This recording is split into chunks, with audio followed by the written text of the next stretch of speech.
It's curious to me that when we go and we begin to gather these ghost stories, places with large groups of people, theaters mainly, seem to have more than their share of ghosts and ghost stories. So I don't know if that's it, but something to do with it. This theater was built in 1915 and opened in 1916 after the disastrous fire that burned this whole quarter of the public square from St. Louis around to Boonville Street. This sits in the same spot as the original Herz department store. So it was quite a big space. As I said, it opened in 1916. It was a vaudeville house, a movie house, up until 1982. And in 82, it was sold and it became a church. And it was a church for about 25 years until we took it over and made it part of our area for the History Museum on the square. This is obviously probably one of your first stops in your haunted tours. Yes, yeah, we talk about this building and the ones around it. There's a ghost that they've seen in the basement of this building, another one that walks around inside here from time to time. But I've not seen any of them, so I can't verify any of that. But other people said they kind of felt a presence around them when they were in here working. This is an SLS camera. It was originated for Xbox, and what it does is it traces movement, and it's for the games, kind of like the Wii games where you bowl and you swing and hit. And it was based on that principle, and you can put a person there and it'll map it, and then sometimes it'll pick up stick figures like it is right now, and nobody's there. This will pick up maybe the principle is a spirit, and their form, and as they move, it can help you see them. I put out the REM pod. It is an electromagnetic field detector. We kind of get a baseline, and we see that it's not going off now, and it should be calm, but when it does go off, it can be an indication of spirit activity that's causing the electromagnetic field to change, and so the change can make that go off. We can also use that to communicate. We have an ovilus. It's got a dictionary of over 1,000 words. It allows the spirits to take their energy, manipulate it, and turn it into words, and spit words out in this little box. Sometimes it's been very appropriate, sometimes not so much, but it's already been talking to us today. Did it shut off? No, it just kind of blacked out. It said bean, puncture, and I don't remember what the last word was. Can you see it? Spoon. Spoon, there you go. Well, it has drained the juice on this SLS. This battery's dead, and I just charged it all day for this. Is that on the tablet? On a common thing that happens? Not common. It doesn't happen. It'll drain like about an hour after constant use, but not 5 minutes. I mean, I just had it hooked up and running. In a very active location or a location that is known for spirits, your batteries will drain very fast.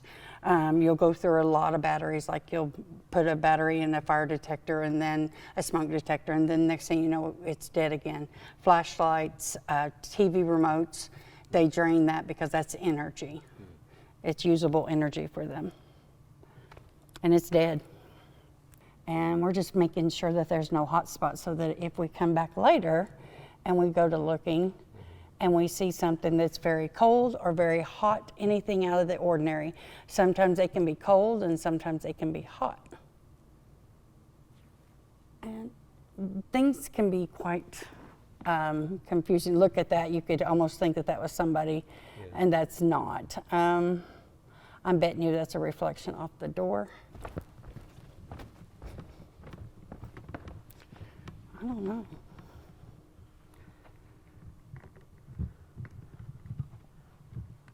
I don't know. It looks totally different, doesn't it? From what you were showing before. Yeah. I'm gonna come around you this way too. Because it was kind of a yellowish. Yeah. I mean, does that mean it was like warm? Yes. No, is that something at the theater, or is that one of your stuff? I'm wondering if that's the obelisk going off. I heard it. It is. The battery's just drained on the obelisk. So the obelisk is now dying and the battery's drained. That's the noise it makes when it don't have enough juice. And you charged it. Everything's got brand new batteries just for this today. So, That sounds like the spirit doesn't want to talk. right, it's like, okay, you're kind of, actually it sounds like the spirit does, because they're taking all their energy from these so that they can communicate with us. So I have a voice recorder going, so hopefully they are talking to us. They are taking all this energy that they are pulling out of this equipment, and maybe they are talking. We just can't hear them yet. Yeah. Can you make that thing go off?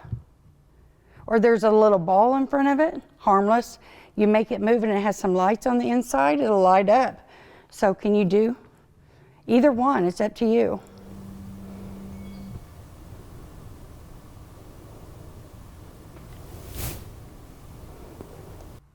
We'd like to meet you, but we can't come down there. Can you come up here and meet us halfway?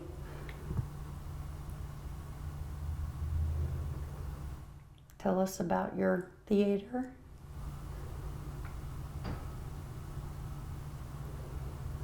It's a beautiful building.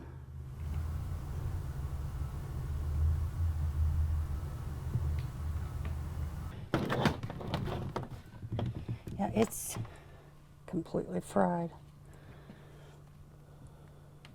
Can you make that one? Get a little closer to that one over there, make it light up a little more. Oh, thank you.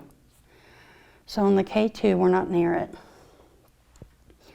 I asked for a little bit more lights, it went up to orange. And maybe they'll do it again. You did great, thank you. But I need you to do it again so that I can say for sure it was you. Otherwise, we're gonna have to say it was probably just something in the air. You don't want air to get credit for your hard work, do you?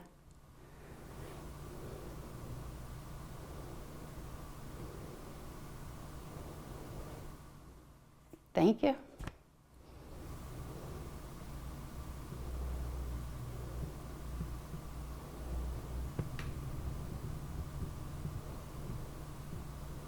Wrapping up, we did have a couple of what I call positive experiences. Our batteries drained, our equipment was acting weird. That's a positive, that doesn't happen. Unless there's something pulling the juice out of it, because it was fully charged. I got everything ready for today. I've had a little bit of goosebump experiences, like EMF changes throughout here, had a couple of hits on the K2. I think there's definitely something that needs to be explored more here at the Fox Theater. I think it merits a very good in-depth investigation to come back with much more arsenal and see what else we can find.